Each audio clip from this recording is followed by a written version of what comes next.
Hi అమ్మా. బాగున్నావా? బాగున్నానమ్మా. ఏమ్మా ఇదేనా రావడం? అవునన్నయ్య, ఈరోజు రాఖీ పండగ కదా, అన్ని వాళ్ళకి రాఖీ కట్టడానికి వచ్చాను. అలాగేనమ్మా. వెళ్ళొస్తా అన్నయ్య.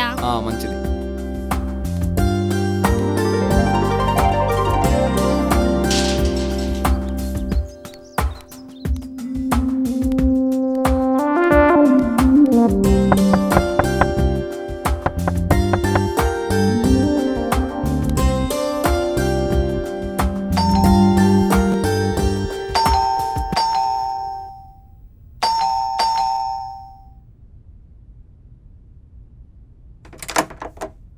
అన్నయ్య రామ్మా, లోపలికి రా.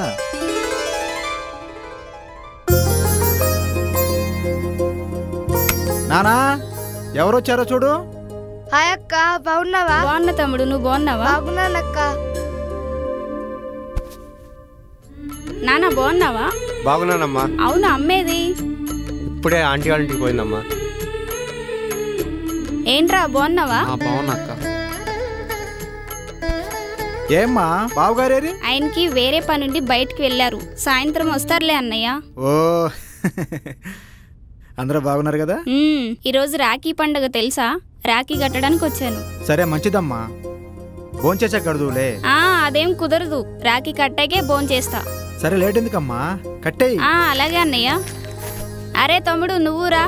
వస్తున్నానక్క.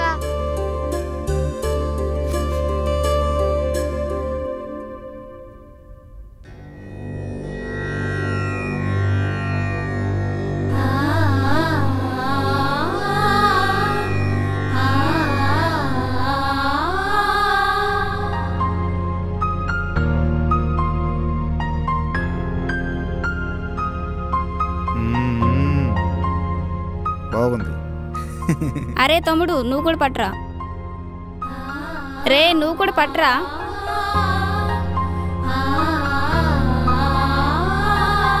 అక్క, ఇది డూప్లికేటా వచ్చిందేలా? రే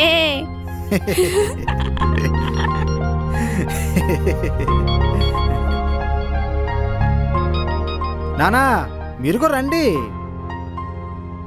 కూర్చోండి, నువ్వు లేరా.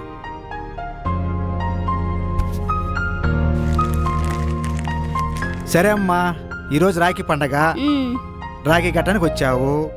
నీకే బహుమతి కావాలనో చెప్పు. నీకు డ్రెస్సులు కావాలనో బంగారం కావాలనో కోరుకో. చెప్పమ్మా. అన్నయ్య, నాకు ఒక మాట ఇస్తావా? ఏంటమ్మా, ఏం కావాలి అడుగు. అన్నయ్య, నాకు బంగారం వద్దు, బట్టలు వద్దు.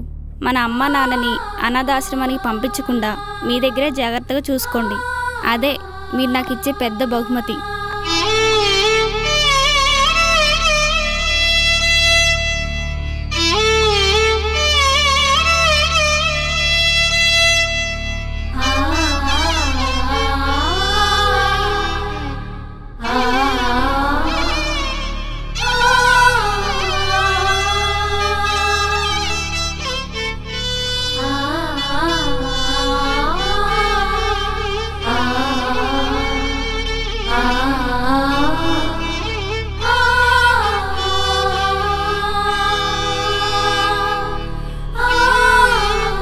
అలాగే అమ్మా, అలాగే. నువ్వు కూడా మీ అత్తమామల నుండి మీ ఆయన దూరం చేయొద్దు. మీ అత్తమామలు చాలా జాగ్రత్త చూసుకోవాలి. సరే అన్నయ్య, ఓకేనా? సరే అలాగే. అరే తమ్ముళ్ళు, రేయ్ మీకు కూడా జాగ్రత్తగా చూసుకోండి.